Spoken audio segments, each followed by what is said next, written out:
Hi, my name is Jen. I'm excited to share with you the last 10 books. Well, I'm excited to share with you my favorite books out of the last 10 writing craft books that I have read, why they're my favorites, and the ones I recommend that you should check out. I'm going to share with you my top three favorite books that I've recently read so far this year.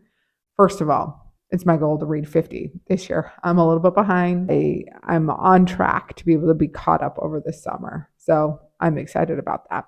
Okay, coming in at third place is Big Magic by Elizabeth Gilbert.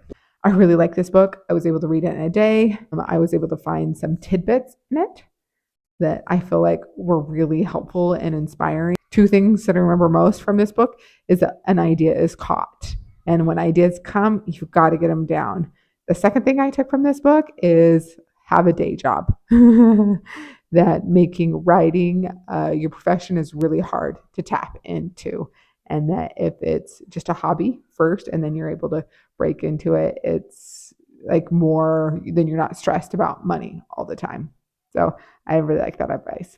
I just felt like it was really inspiring just about the power of creativity and how you can embrace that. The idea that an idea is caught. And I feel like this book was super inspiring. So if you're in a rut and you want to be a writer, or if you want to be any type of artist, really, this is a great book to be able to read and to be able to feel some inspiration. And in second place is Story Genius by Lisa Crone. I felt like this was a great book. She really goes into great detail how important figuring out the character arc is before you even start writing, and has you walk through all the steps of, she takes a friend's idea about how to have a story with a dog in it and takes it just from like a seed of an idea and fully develops it to a full on capacities to be a full on novel. Really helpful, really insightful. Totally recommend it. And I actually have two books for first place. One of them is Save the Cat, right? It's a novel, and The Anatomy of Story. As you can see, I have marked, as you can see, I have so many things marked in this book. This book blew my mind. It almost was like too much. It was the third book that I've read this year on writing. It just had so much content where he talks about, it breaks it down to the 22 steps of writing a masterful story. And it's incredibly helpful and insightful, but it is a lot. I feel like I need to reread it. In this book, I did audiobook version, and I feel like I need to re-listen to it so I can, well, I need to reread it so I can annotate it. I feel a little bit empty if I look at a book and it's not annotated, because the things that stood out to me, I feel like I wasn't able to capture them right after the page with a tab, with a sticky tab. Totally nerdy, and I am so okay with that.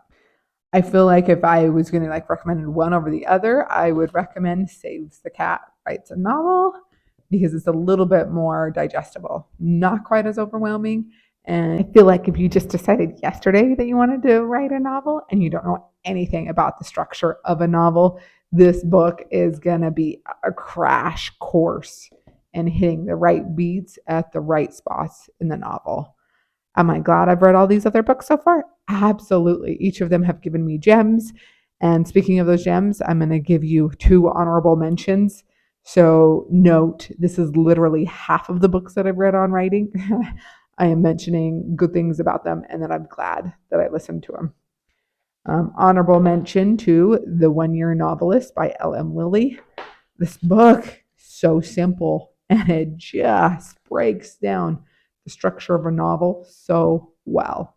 And it's just quick, easy, so like you don't have to like get bogged down with really getting into the nitty-gritty of what makes an amazing story. If you're just starting out, that's a fantastic book. And I actually really like this book, Writing Down the Bones by Natalie Goldberg.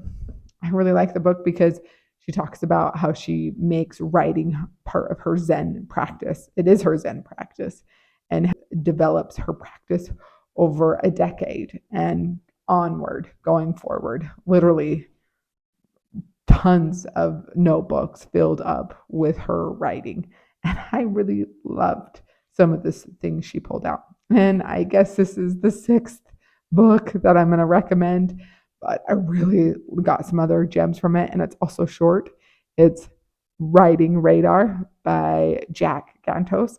I just feel like there were some awesome gems in this book that I'm glad I listened to this book. I think it's only 3 hours long. It's really short, digestible, upbeat, uplifting, and he gives some great little tidbits. I hope that your writing journey is coming along well. You can do this a little bit at a time.